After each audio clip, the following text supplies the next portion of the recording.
தாகம் கொண்ட காகம். தாகம் கொண்ட காகம். ஒரு வெயில் காலத்தில் ஒரு காகம் பயங்கர தாகத்துடன் பறந்து கொண்டிருந்தது. எங்கும் தண்ணீர் கிடைக்காமல் அது மிகவும் சோர்ந்து போயிருந்தது. நீண்ட தேடலுக்குப் பிறகு ஒரு வீட்டுத் தோட்டத்தில் ஒரு மண்பானையை அது கண்டது. காகம் நம்பிக்கையுடன் அந்த பானையை நோக்கி பறந்தது. பானையின் மேல் அமர்ந்து எட்டி பார்த்தபோது தண்ணீர் மிகவும் ஆழத்திலிருந்தது. காகத்தின் அலகால் தண்ணீரை எட்ட முடியவில்லை. அது மிகவும் ஏமாற்றமடைந்தது. காகம் சுற்றிலும் பார்த்தது. தரையில் கிடந்த சிறிய கற்களை பார்த்ததும் அதற்கு ஒரு சிறந்த யோசனை தோன்றியது. உடனேயே அது ஒரு கல்லை தன் அலகால் தூக்கியது. காகம் பானையின் விளிம்பில் அமர்ந்து தான் கொண்டு வந்த கல்லை தண்ணீருக்குள் போட்டது.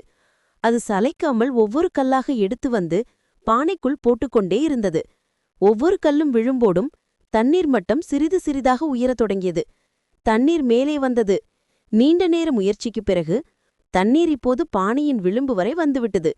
காகம் மிகவும் மகிழ்ச்சியடைந்தது. தன் அலகை பானைக்குள் விட்டு வயிறு நிறைய தண்ணீர் குடித்தது. அதன் தாகம் தணிந்தது. தாகம் தணிந்த மகிழ்ச்சியில் காகம் மீண்டும் தனது பயணத்தை தொடர வானத்தில் பறந்து சென்றது.